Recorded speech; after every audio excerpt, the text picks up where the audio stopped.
मैंने अपना वचन पूर्ण किया। तुम ये रेखा पार नहीं कर पाए, आज तुम किसी और कौरव का वध नहीं कर पाओगे। बोलो ना सही, मैं तुम्हारा वध कर दूंगा। उसका अवसर कभी और ढूंढना भी, क्योंकि सूर्यास्त हो चुका है।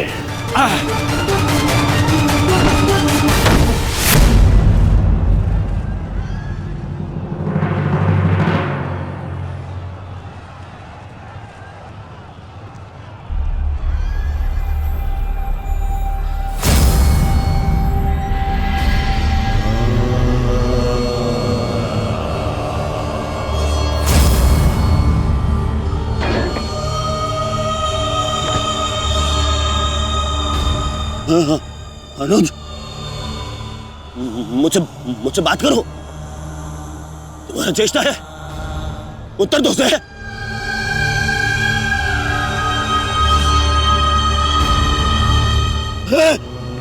अनुज, अनुज उत्तर दो। ये क्या हो गया? तुम सबने कभी अपने देश की बात का उल्लंघन नहीं किया, तो आज ये उदंडता क्यों? उठो, उत्तर दो। उठो।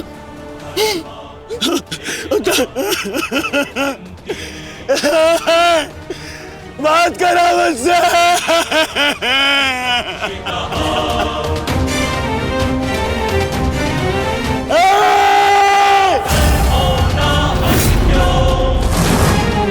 क्या क्या भीम,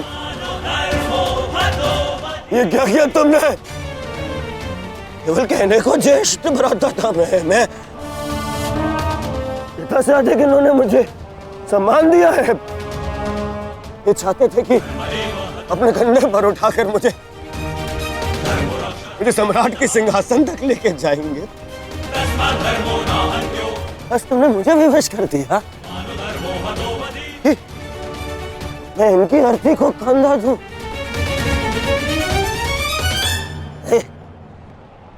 तुमने उचित नहीं किया है भीम, उचित नहीं किया। मैं छोड़ूंगा नहीं तुम्हें, उधर मैं नहीं छोड़ूंगा।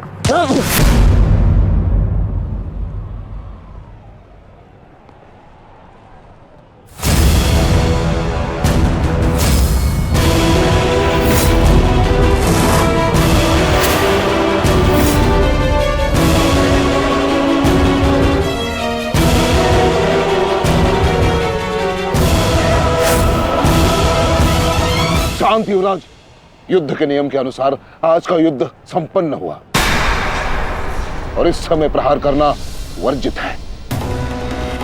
पर प्रतिकार करना नहीं आचार्य, प्रतिकार नहीं।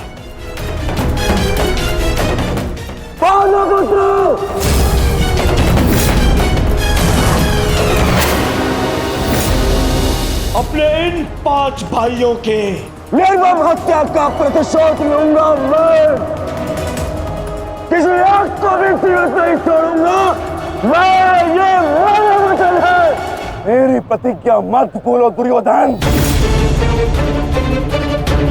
तो नियति तुम्हारे 5 भाइयों की हुई है, वही नियति तुम्हारे शेष 95 भाइयों की भी होगी। दुर्योधन! मैं नहीं छोड़ूंगा। अभी रुक जाइए, ये सही समय नहीं है।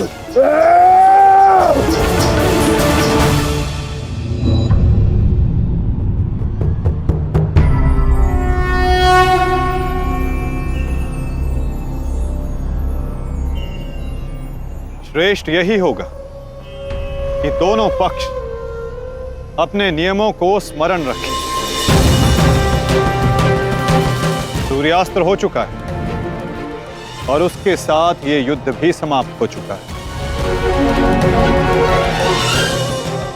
आप दोनों अपनी भावनाओं को कल के लिए शेष रखें और वही उचित रहेगा।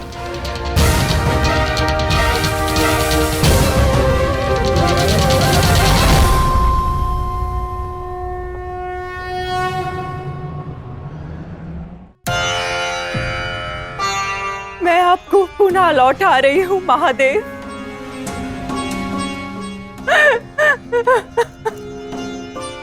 आपने मुझे 100 पुत्रों को आशीर्वाद दिया था और आज मुझे उन्हीं पुत्रों की मृत्यु का दुख भी दे रहे हैं।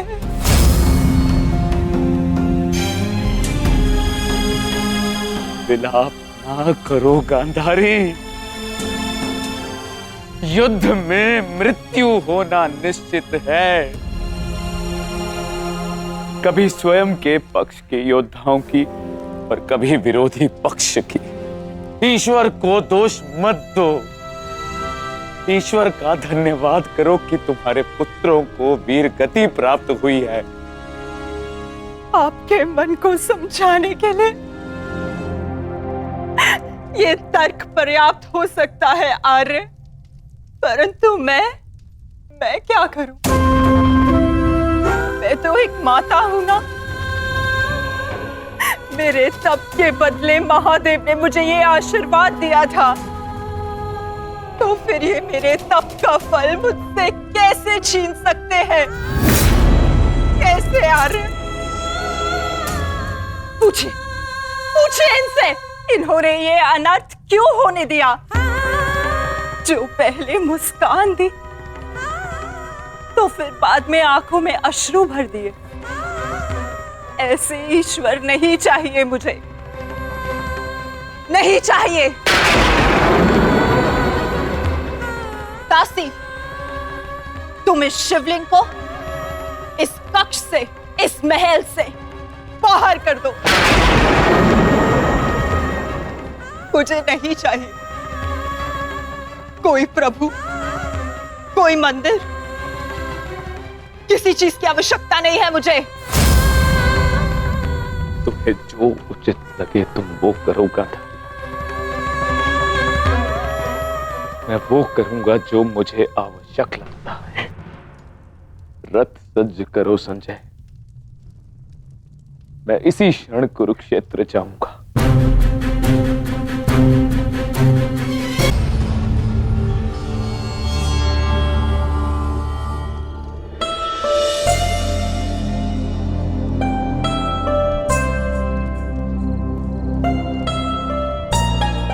पुत्र,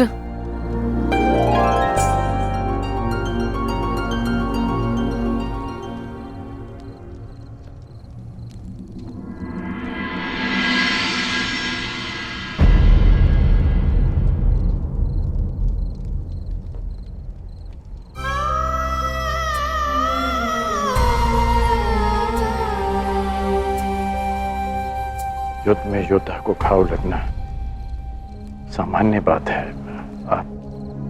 आप चिंतित मत होइए। मैं जो भी कर रही हूँ अपना कर्तव्य समझकर नहीं, बल्कि पश्चाताप समझकर कर रही हूँ।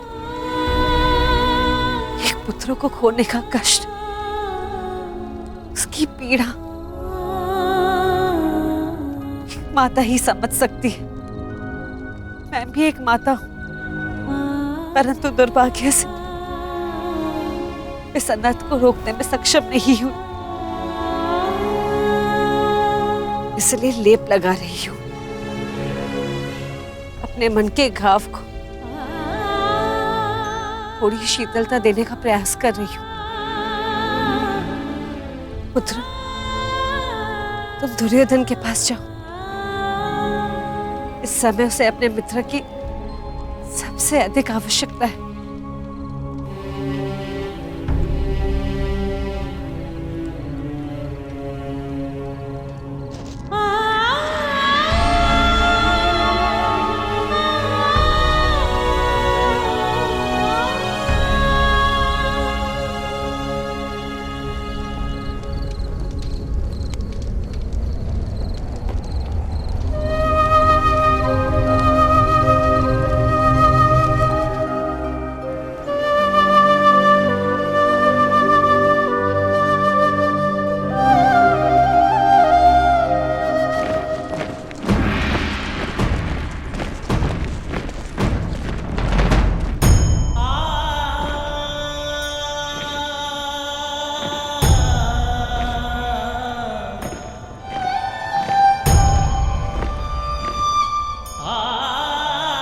पिताजी,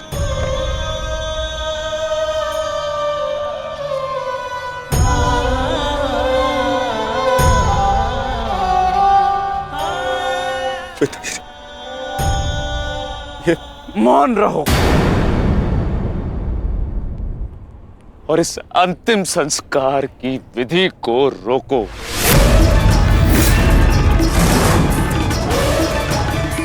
मेरे पुत्रों का अंतिम संस्कार नहीं होगा।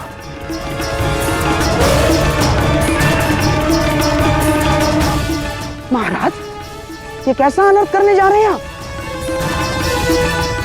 देखिए, इस संसार में आने वाले का और इस संसार से जाने वाले का संस्कार अत्यावश्यक होता है, अन्यथा इनकी आत्माओं को कैसे मुक्ति मिलेगी? क्या कर रहे हैं आप? क्या इस संस्कार से मुझे मेरे पुत्रों को खो देने की पीड़ा से मुक्ति मिल सकती है शकुनी?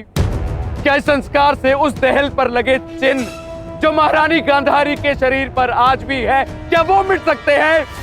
तुम्हारे लिए वो केवल 5 सैनिक थे, किंतु मेरे लिए वो मेरे अंग, मेरे शरीर, मेरी आत्मा के 5 हिस्से थे, 5 अंश थे।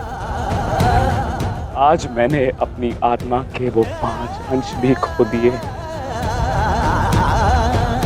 और इससे अधिक हानि अब मैं सह नहीं सकता।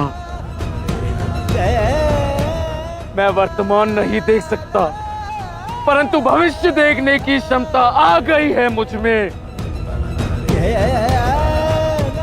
हस्तिनापुर का महाराज होने के नाते ये मेरा निर्णय है कि इस युद्ध को इसी क्षण रोक दिया जाए।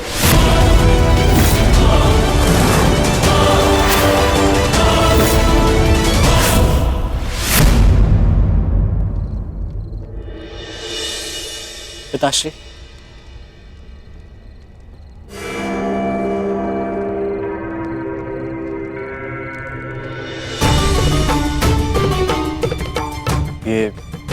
ये किसके लिए? आपके लिए पिताश्री। आज आपको अंगराज कर्ण के 2 बाण लगे थे ना, उनके उपचार के लिए।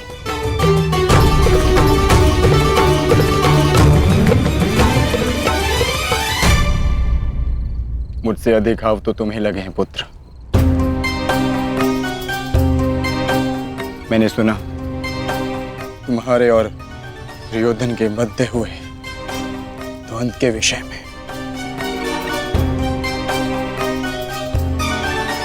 तुम्हें ऐसा नहीं करना चाहिए था अभिमन्यु। दुर्योधन एक दुर्जय योद्धा है, शक्ति में, अनुभव में तुमसे कहीं अधिक। तुम्हें सावधान रहना चाहिए। पिताश्री उचित कह रहे हैं आर्य।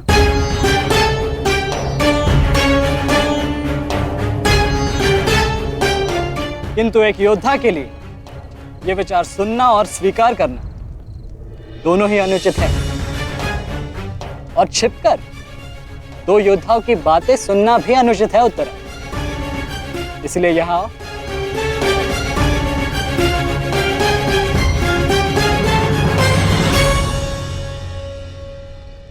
आप ही बताइए पिताश्री, क्या एक पत्नी का अपने पति के लिए चिंता करना अनुचित है?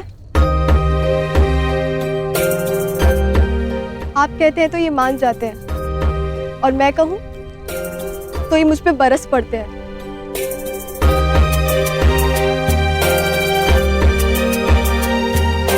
आप ही ने कहा था ना कि काकाश्री दुर्योधन के साथ द्वंद्व करना इनके लिए उचित नहीं है। प्रभु का धन्यवाद, ये सकुशल युद्ध भूमि से वापस आ गए। अगर कोई अनहोनी हो जाती तो? योद्धा यदि वीर गति को प्राप्त करे तो ये उसके लिए गर्व की बात होती है उत्तरा, अनहोनी की नहीं।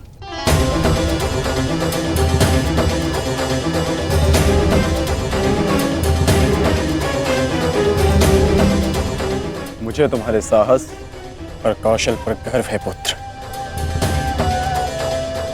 परंतु उत्तरा का कहना भी अनुचित नहीं है। प्रत्येक पत्नी को अपने पति की चिंता होती है।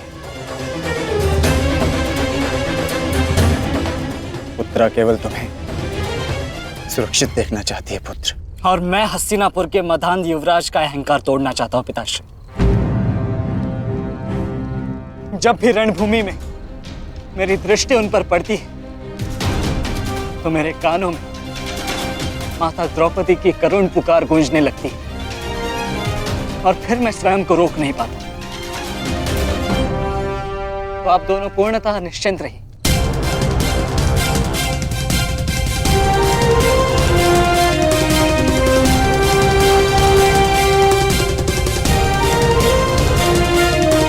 क्योंकि मेरी सुरक्षा के लिए माता यज्ञसेनी का आशीर्वाद है मेरे साथ।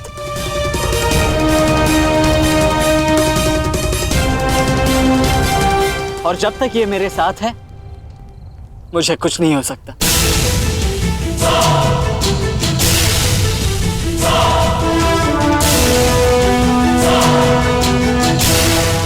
आपके तेज के अंश का प्रहार और माता के आशीष की ढाल जब तक मेरे साथ है, मैं काका श्री दुर्योधन के समस्त कौरव सेना का सामना अकेले करने में सक्षम हूं। मुझे उन पांडवों से अब विजय नहीं चाहिए। अब मुझे उनसे अपने इन भ्राताओं के मृत्यु का प्रतिशोध चाहिए। अब यदि आपने इस युद्ध में विराम लगाया तो आपके ये 5 पुत्रों वीर वृषसेन, पितामह और अनेक सैनिक उनके इस युद्ध में दिए प्राणों का, उनके प्रयास सब व्यर्थ चले जाएंगे पिताश्री।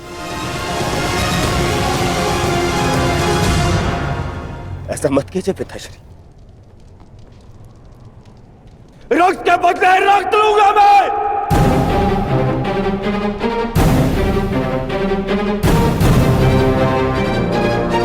अपने अपने पुत्र को है। वो पांडव अपने पुत्र को के और हम मुझे पाएंगे पिताजी। मूर्खतापूर्ण बातें मत करो दुर्योधन। पितामह और अपने भाइयों के परिणाम से आने वाले भयानक भविष्य के संकेत को समझो। तुम्हारे होते हुए, गुरु द्रोण के होते हुए, कर्ण के होते हुए मेरे 5 पुत्रों को निर्दयता से मार दिया गया। पुत्रों को खोकर मैंने युद्ध जीत भी लिया तो भी ये पिता हारा हुआ ही कहलाएगा पुत्र। अब और विनाश मैं नहीं सह सकता। मैं कल ही कुरुक्षेत्र जाकर पांडवों से संधि की याचना करूंगा।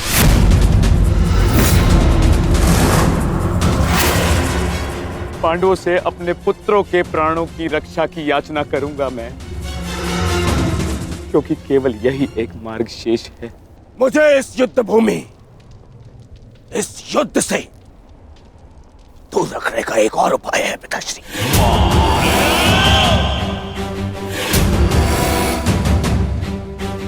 एक और उपाय है।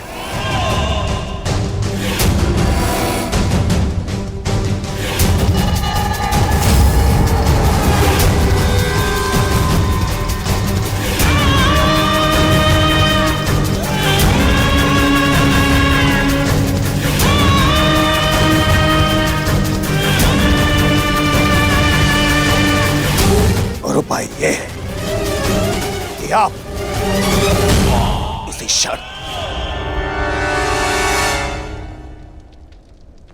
मेरा वध कर दे। अभी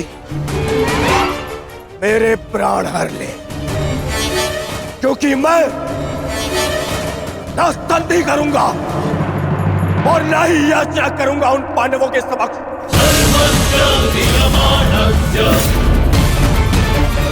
उठाइए इस तलवार को और वध कर दीजिए अपने इस एक पुत्र का।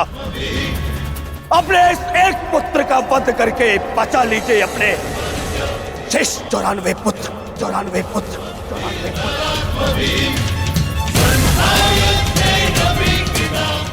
लीजिए और प्रहार करिए मुझ पर। लीजिए, उठाइए इसे और प्रहार करिए अपने इस पुत्र पर, क्योंकि वो अब पांडवों के समक्ष नहीं झुकेगा। मेरे मित्र से पूर्व आप मेरा वध करें। यदि आपको हम पर विश्वास नहीं तो हमें जीवित रहने का कोई अधिकार नहीं। आप मेरा वध करें या हमें एक और अवसर दें। अपने पुत्रों के बलिदान को व्यर्थ मत जाने दीजिए महाराज। युद्ध लड़े बिना पराजय स्वीकारने से तो अच्छा है कि आप अपने हाथों से हमें मृत्यु प्रदान करें। आपने अपने पुत्र के लिए जो स्वप्न देखे हैं, क्या उनपे वो स्वप्न भी सम्मिलित हैं जिनमें वो अपने शत्रुओं के सामने क्षमा याचना करे?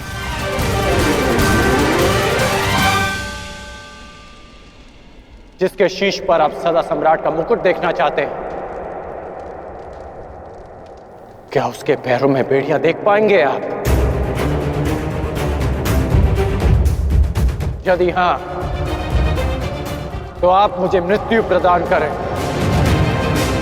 और यदि ना, तो आप मुझे एक अवसर दीजिए। आप हमारे महाराज हैं, हम सब आपके आदेश के अधीन हैं, किंतु आपका ये आदेश हस्तिनापुर और समस्त कौरव वंश के आत्मसम्मान को सदा के लिए नष्ट कर देगा।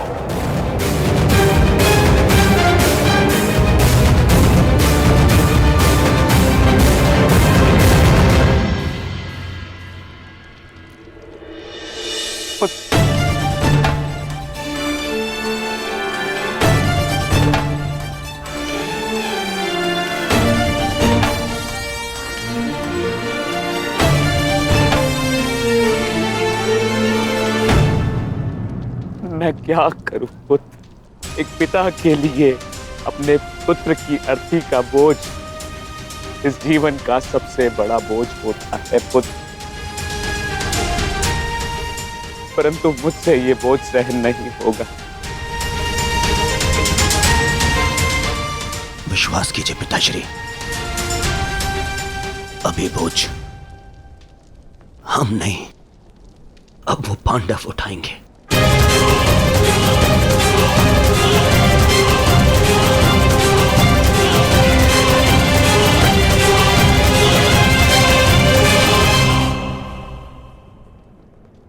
आइए पिताश्री, मेरे वीर भ्राताओं को ससम्मान विदा करें।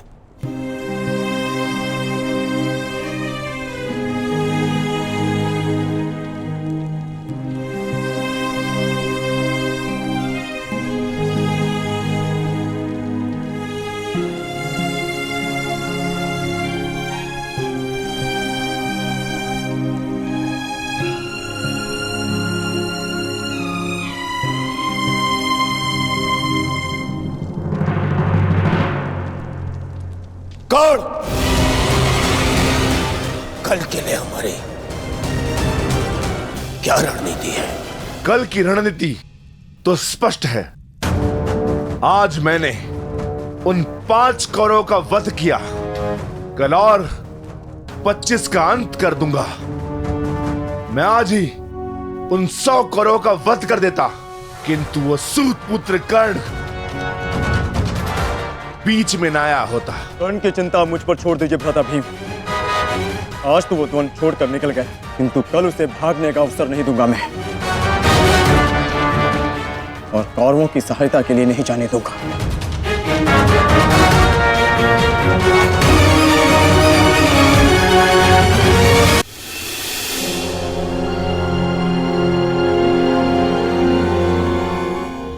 महाभारत का 12वां दिन है कल, और उन पांडवों का अंत करना है हमें।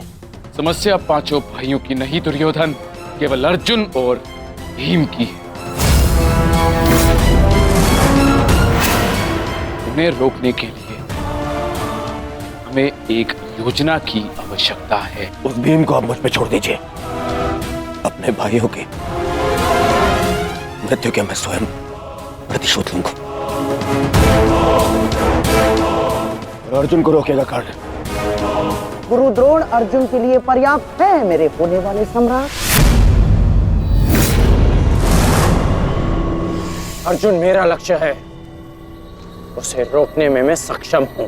तुम्हारे कौशल और सक्षमता पर मुझे कतई संदेह नहीं है अंगराज, परंतु पता नहीं क्यों तुम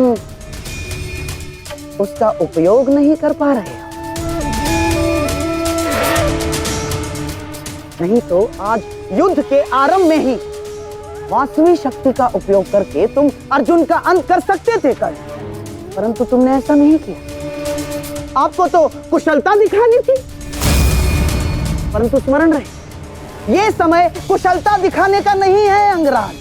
शीघ्र अतिशीघ्र युद्ध समाप्त करने का है।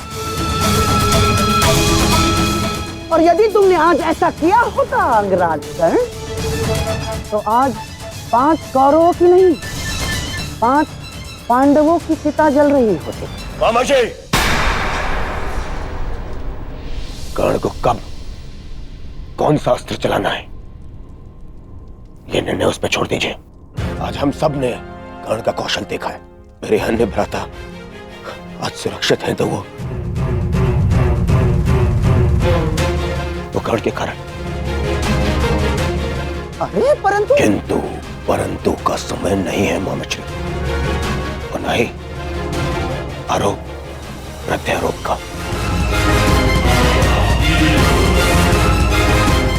ये समय है साथ रहने का, उनका और उनकी उन उदंड पुत्रों के अंत करने का समय है ये।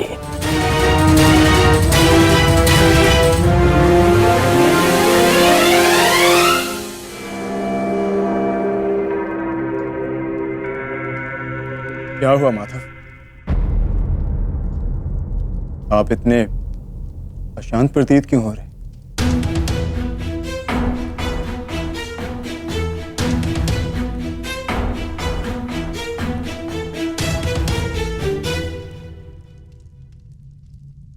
यह अशांति आज के युद्ध के परिणाम की है पार्थ। आज युद्ध में दुर्योधन ने अपने 5 अनुजों को खोया और कल वो युद्ध में इसका प्रतिशोध लेने उतरेगा।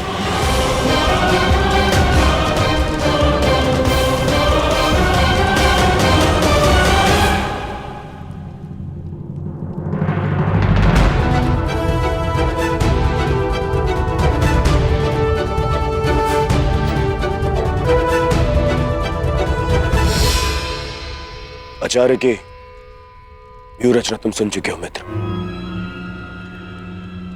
तो तुम्हारे मन में कोई विचार है? यदि सेनापति द्रोणाचार्य आज्ञा दें तो मेरे पास एक योजना है। अवश्य कहो अंगराज।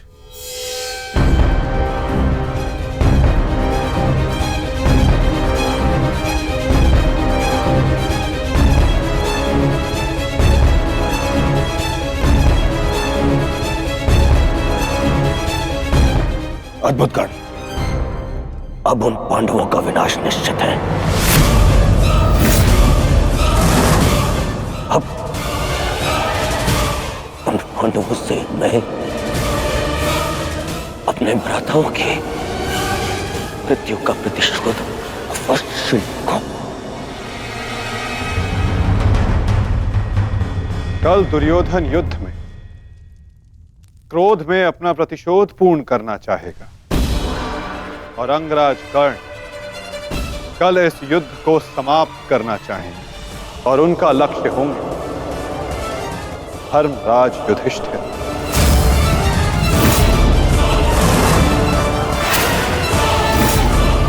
और हम सब का लक्ष्य होगा कौरवों की रणनीति को तोड़ देना।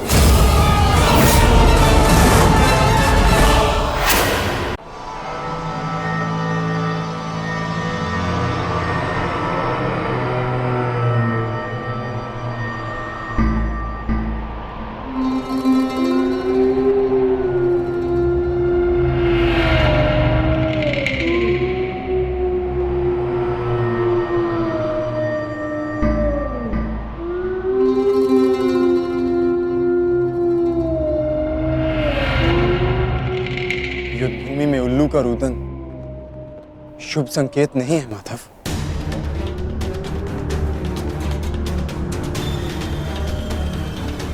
हाँ पार्थ, कदाचित आज का दिन, ये युद्ध कठिनाइयों से भरा होने वाला है। आज की परिस्थितियों के लिए सज्ज रहना पार्थ।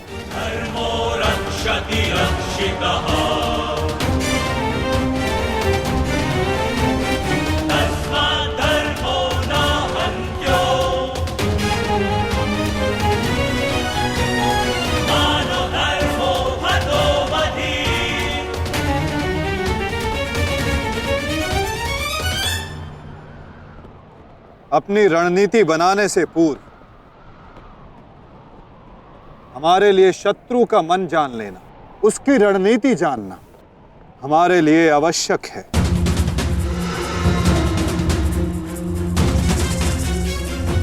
सबको ज्ञात है ना कि आज शत्रु का लक्ष्य क्या होगा? युधिष्ठिर को बंदी बनाना हमारा आज का लक्ष्य होगा।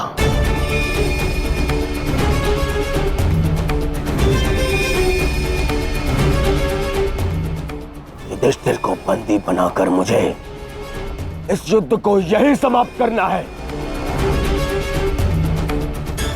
मेरे आज भाई वीर गति को प्राप्त हुए हैं। अब तक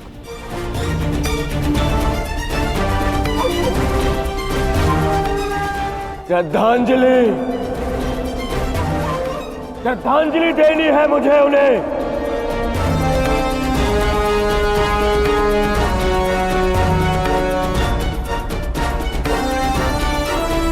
बहुत पीड़ा भरी मृत्यु दी है उस भीम ने मेरे भाइयों को। इन पांडवों को इतनी पीड़ा दूंगा कि अपनी मृत्यु की भिक्षा मांगेंगे ये मुझसे।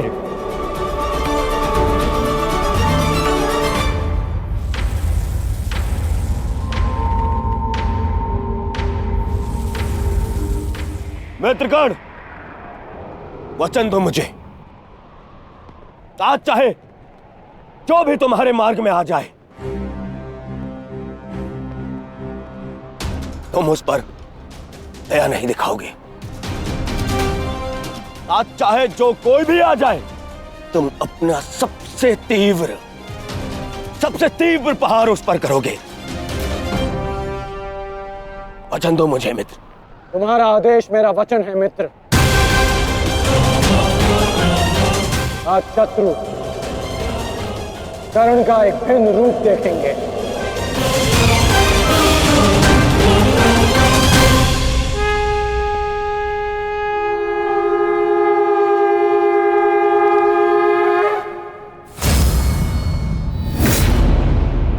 आक्रमण! आक्रमण! आक्रमण! आक्रमण!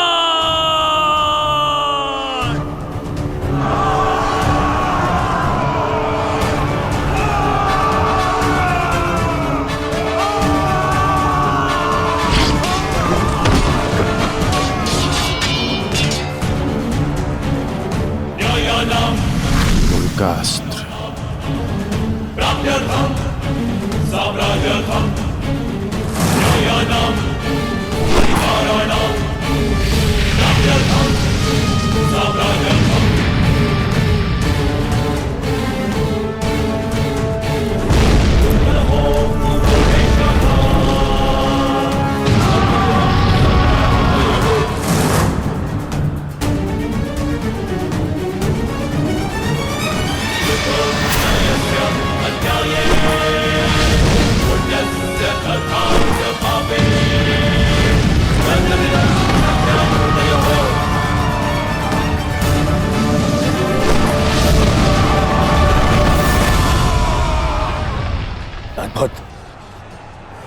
अद्भुत मित्रगण,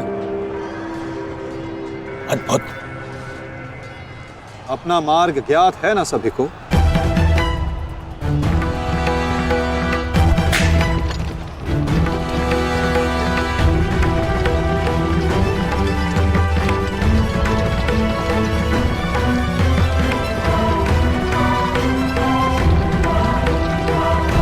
ये क्या कह रहे हो संजय?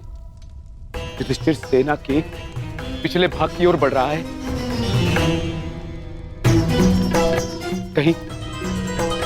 कहीं उसे हमारी रणनीति का भान तो नहीं हो गया? कौरव युधिष्ठिर को बंदी बनाना चाहते हैं। ये तो मुझे ज्ञात नहीं है महाराज, किंतु युवराज दुर्योधन इस बात से बहुत व्यग्र हो रहे हैं।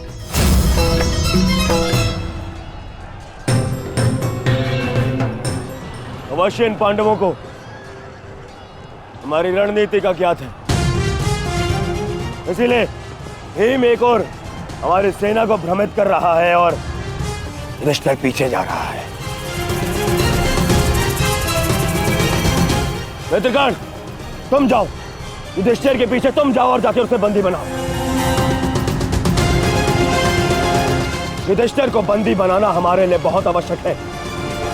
जाओ मित्र। परंतु मित्र, मैंने महाराज को वचन दिया कि आज किसी भी कौरव के प्राण नहीं जाएंगे। मुझे उस वचन को भी निभाना है मित्र। उसके लिए हम सब हैं यहाँ। युधिष्ठिर तुम्हारे सामने एक दुर्बल योद्धा है, तुम उसे आसानी से बंदी बना सकते हो मित्र। उसे बंदी बनाते ही ये युद्ध यहीं समाप्त हो जाएगा और मेरे भाइयों की रक्षा भी। मुझे ये युद्ध यहीं समाप्त चाहिए। कर्ण, जाओ आगे। ठीक है मित्र, परंतु मेरी योजना स्मरण रखना। मुझे तुम्हारी योजना स्मरण रहेगी मित्र। आगे बढ़ो। सत्य से युधिष्ठिर के रथ की ओर तीव्र गति से आगे बढ़ो।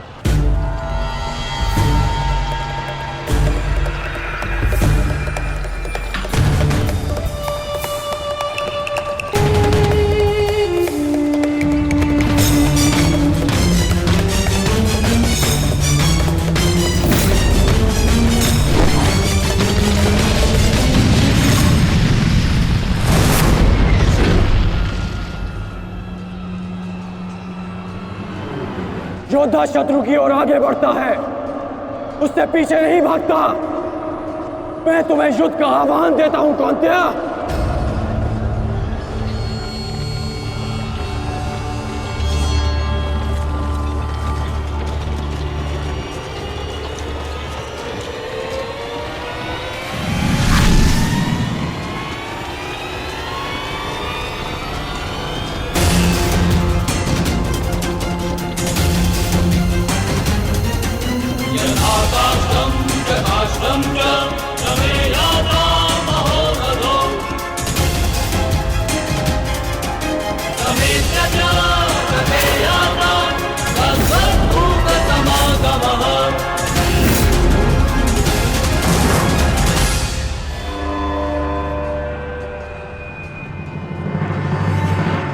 कौन्तेय तुम्हारा आवाहन स्वीकार करता है।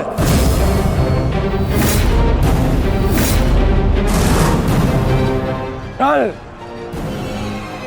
आपने मेरे साथ छल किया माधव। नहीं अंगराज, छल नहीं, ये रणनीति है।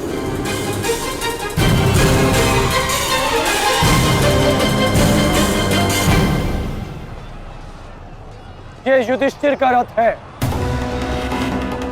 और इस पर युधिष्ठिर को विराजमान होना चाहिए था। वो तुम्हारी भूल है अंगराज, क्योंकि तुमने रथ को नहीं, रथी को युद्ध के लिए ललकारा है। और तुमने युधिष्ठिर को नहीं, कौन्तेय को ललकारा है, युद्ध का आवाहन दिया और उसने तुम्हारे इस युद्ध के आवाहन को स्वीकार किया है। तुम सदैव मुझसे द्वंद्व करने का अवसर ढूंढते रहे हो कर्ण। समय आ गया है, अब दिखाओ कि तुम कितने समर्थवान और कुशल योद्धा हो। अपना आवाहन पूर्ण करो मुझसे और वहां भ्राता भीम अपनी प्रतिज्ञा पूर्ण करेंगे।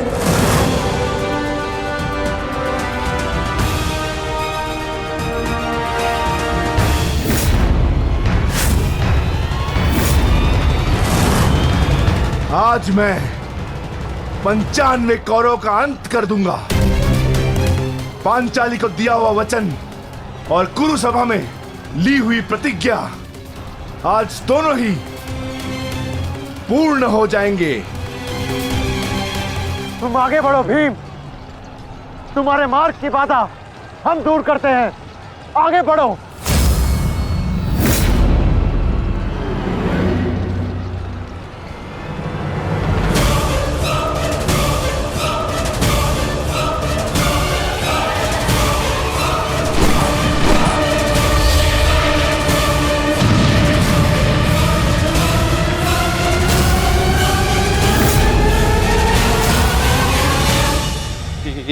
ये क्या कह रहे हो संजय? वहां वासुदेव ने काट से कर्ण को फंसा दिया और यहाँ भीम हमारे व्यू में प्रवेश कर चुका है। शेष तीनों पांडव उसके पीछे हैं। अब कौन बचाएगा मेरे पुत्रों के प्राण? कौन करेगा उनकी रक्षा?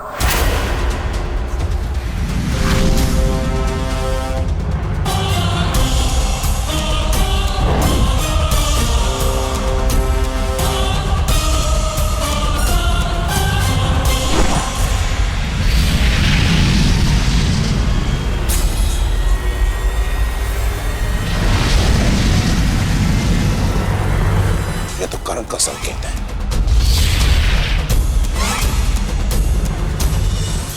तुम कोई भी संकेत दे लो कर्ण,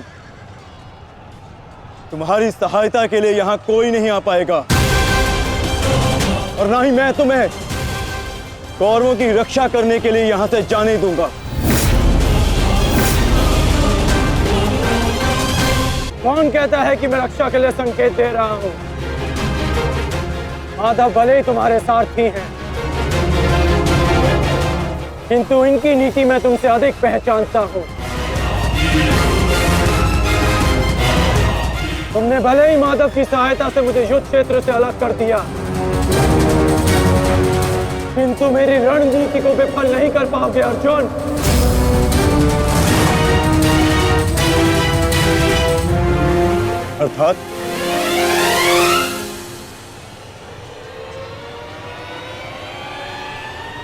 अर्थात मैं तुम्हारी रणनीति में नहीं,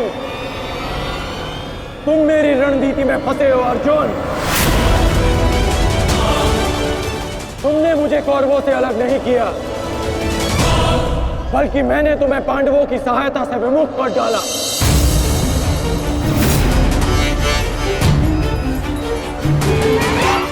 अब तुम भीम की सहायता नहीं कर पाओगे अर्जुन, और भीम किसी कौरव का वध नहीं कर पाएगा।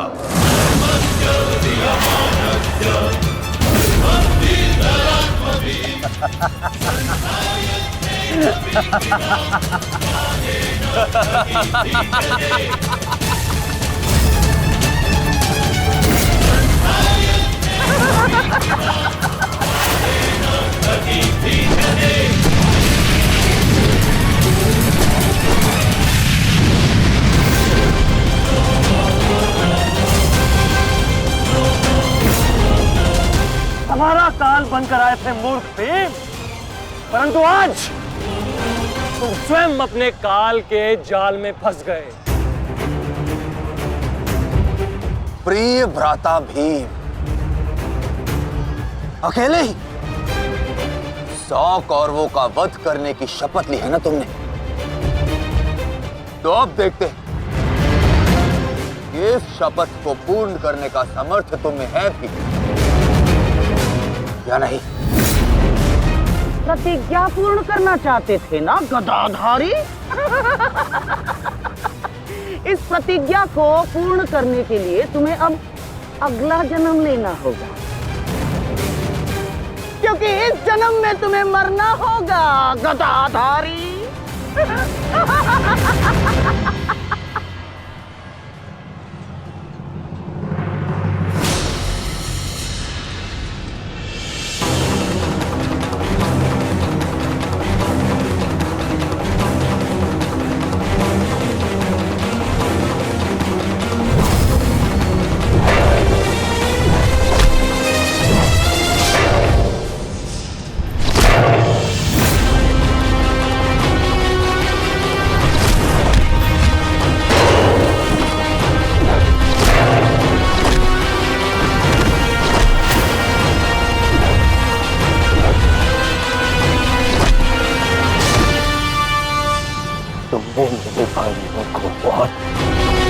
निर्दयता से मारा है भीम।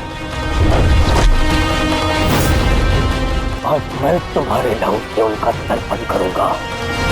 आज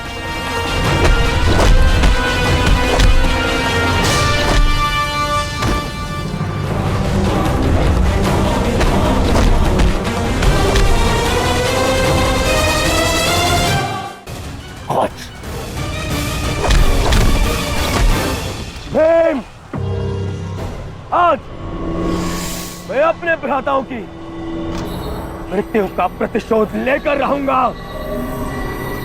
सावधान!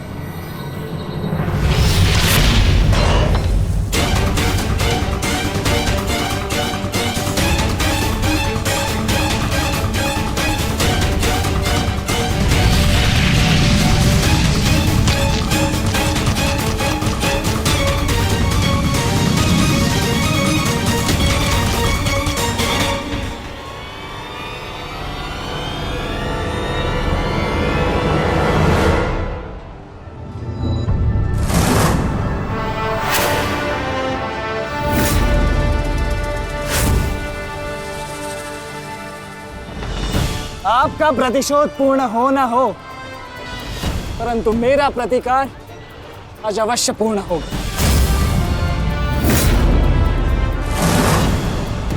अभिमन्यु, दो योद्धाओं के बीच में आना युद्ध नियमों के विरुद्ध। 6 महारथियों ने अकेले ताचरी भीम को घेरा है। नियम तो आपने भंग किया है, तो अब यह अधिकार मुझे भी है।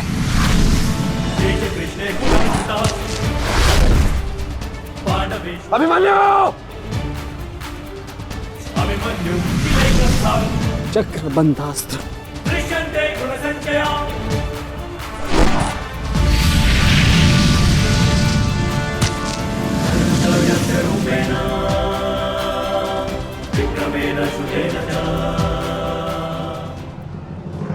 अभिमन्यु,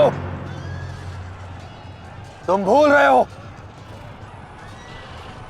मैं तुम्हारे पिता के आचार्य का पुत्र हूं। चक्रबांध अस्त्र का तोड़ मैं जानता हूं। चक्र विपरीत अस्त्र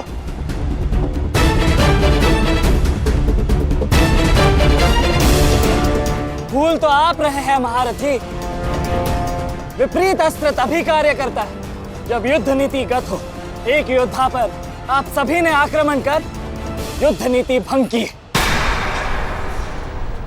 अब अपनी इस अनीति का दमन देखिए। बालक! बालक! मेरी शत्रुता तुमसे नहीं है। मेरे मार्ग से हट जाओ, अन्यथा अपने प्राणों से हाथ धो बैठोगे। धो तो आज मैं उस कलंक को दूंगा जो मेरे परिवार के माथे पर है, कि अपने कुलवधु के अपमान का प्रतिकार नहीं कर पाए।